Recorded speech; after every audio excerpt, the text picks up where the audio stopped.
Welcome to ATV Sports. I'm Robinson Miles. Gary Anderson is no longer the head football coach at Utah State, and he's had a coaching career full of ups and downs. Anderson first became the Aggies head coach leading up to the 2009 season.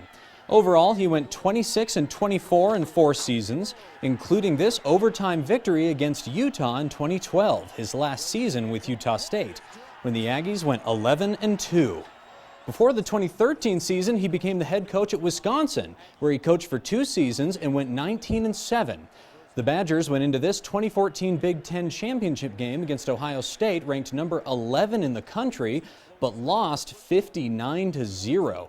4 days later, and before Wisconsin's bowl game that season, Oregon State announced that Anderson would become their new head football coach. Later, Gary would say that the switch was because of Wisconsin's high standards for students that excluded athletes he wanted to recruit. Over 2 seasons, Anderson went 7-23 with the Beavers, including this 58-27 loss at Colorado State to start off the 2017 season. Halfway through that season, on October 9th, Gary announced that he was quitting the Oregon State job, leaving behind a $12 million contract. He later attributed the choice in part to conflicts with assistant coaches. Then Utah State hired Anderson back as head coach after he spent 1 season as a defensive assistant coach at Utah. He went 7-6 with the Aggies in his first season last year, following an 11-2 Aggie team the year before. And after a 0-3 start this year, the administration wasn't impressed. First 3 weeks, other than a snippet here or there, was not Aggie football as we've grown accustomed to. The most recent loss was Thursday against the Nevada Wolfpack, a game that gave whiplash to the expectations of the Aggie fan base. This safety by sophomore A.J. Vompachon was the first score of the night, and the Aggies followed it with a touchdown pass to Justin McGriff that put them up 9-0. Then things took a turn. In total, the Aggies gave up 542 yards on defense and 34 unanswered points to the Wolfpack, leading to the end score of 34-9. The high school 4A football quarterfinals are this weekend, and the matchup between Skyview and Cedar sent me back to school. My first class was math. It was a windy night on Friday when Skyview taught me to multiply by 7 by finding the end zone 5 different times, including this 3-yard run by senior quarterback Kaysen Carlson. My next class, history. Cedar faked a field goal that turned into an interception by senior Isaac Larson, which he ran back 99 yards for a touchdown. It made me think about the past, when I remember him wearing a different set of colors. Larson was a Logan Grizzly last season before switching sides to state champion Skyview. He has played both sides of the ball for both teams, but is committed to play cornerback for Utah State after graduating.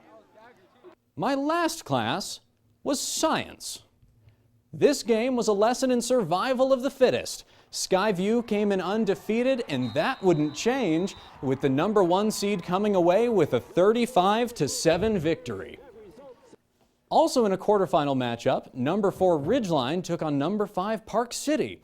This one went down to the wire, and to show just how intense it was, we're introducing the ATV Stressometer. Both teams' cheerleaders were there for a windy night at Ridgeline. The Riverhawks struck first with a 1-yard keeper by junior quarterback Caden Cox. Park City matched that score with a 9-yard scramble into the end zone by senior running back Seth Warner. In the second quarter, Ridgeline found the end zone first with a 21-yard pass to senior Evan Webb.